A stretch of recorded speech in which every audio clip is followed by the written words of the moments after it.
নারায়ণগঞ্জ মহানগর ছাত্র যুব তারুণ্যের সমাবেশ উপস্থিত নারায়ণগঞ্জ জেলা মহানগর ছাত্র যুব শ্রমিক অধিকার পরিষদ এবং গণ অধিকার পরিষদের নেতৃবৃন্দ উপস্থিত আছেন।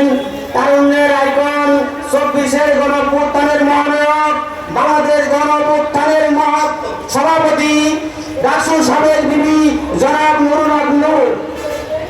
সংগ্রামী ছাত্র বন্ধুগণ, আজকের এই সমাবেশ থেকে আমি একটি কথা বলতে চাই। মহান আল্লাহ রব্বুল আলামিন আমাদেরকে যে সুযোগ দিয়েছেন, এই দেশকে ফ্যাসিবাদ মুক্ত করেছেন, আমাদেরকে স্বাধীনতা দিয়েছেন, এই স্বাধীনতাকে আমাদেরকে ধরে রাখতে হবে। এই সুযোগ ব্যবহার করে সঠিক নেতৃত্ব যাচাই করে আমাদের এই স্বাধীনতাকে ধরে রাখতে হবে। এই দেশে আর কোনো স্বৈরাচারী রাজনীতির জন্ম